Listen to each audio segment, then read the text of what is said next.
Since I ended the last video, Raymond came up. He wanted a pen and paper. I was looking for a pen for him. I wasn't finding it fast enough, so he just wanted a cigarette. I got one cigarette and I was smoking it, but I told him he could have the second half of it. And then he got angry because I wouldn't even give him a cigarette. That's the thing about saying no out here. It leads to being a pain in the ass.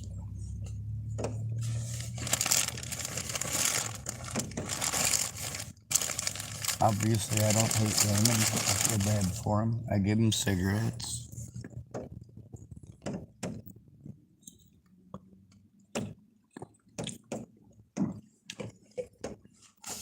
But also, this shit's expensive. You'd think that working together would be a no-brainer. Apparently, it's not. I have to use up all of my battery recording all the time because shit like that happens. I gotta worry about Raymond possibly going and breaking stuff as a result. Okay, I wasn't fast enough. Sorry, dude. I try to keep myself distracted from everything that fucking sucks.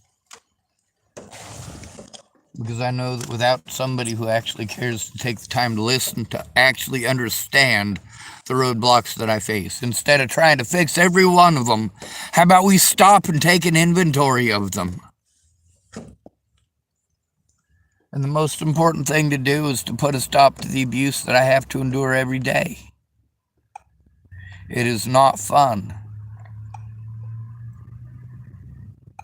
But who do I call to tell?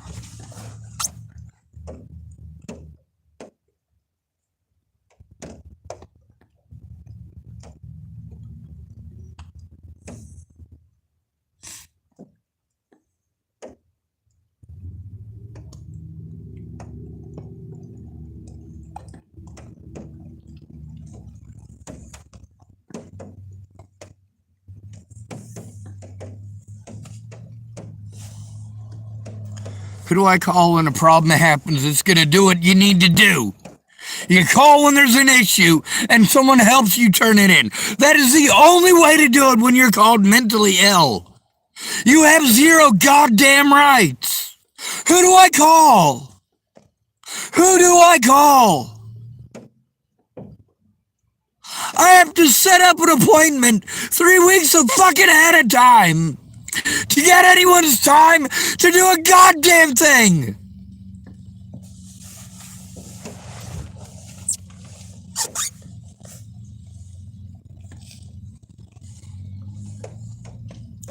I am abused over and over again because no one cares when I'm fucking abused. Who do I fucking call that will give a shit?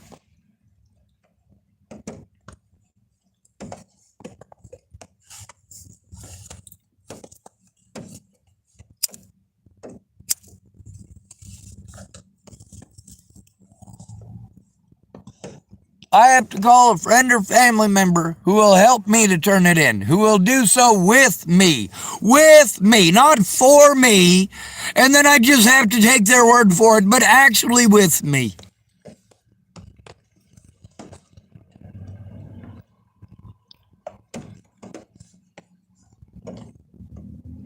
And it's so difficult getting that done, because it's constantly hurry up and wait.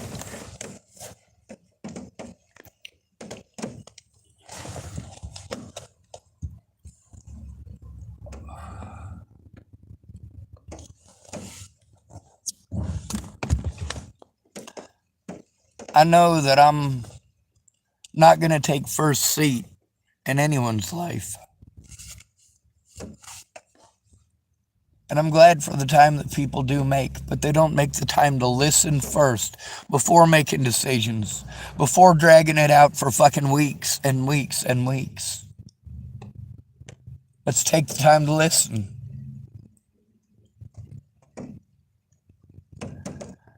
But I'm always the one that's expected to listen. Hey, why don't you listen to the victim and their fucking experience instead of finding excuses to talk over it?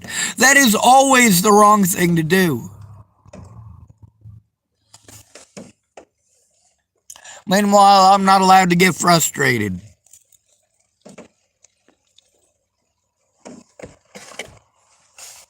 But people are allowed to get frustrated with me, aren't they? They're fucking trash. This country is trash. And here I am, still waiting on someone who gives a shit enough to call this in with me. I've got nobody. I've never had anyone to do that with me, ever. Instead, it's a big long argument about how it's not going to work. Yeah, if you don't follow the law's not gonna fucking work. If you don't follow the safety procedures to make sure that the victim can safely turn it in, they're not gonna be fucking heard. It is always your fault, as friends and family, when a disabled person is harmed.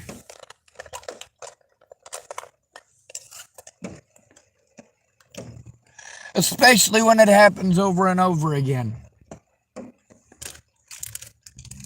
That's because you choose it. You choose this abuse. You choose to look the other way because it's not happening to you.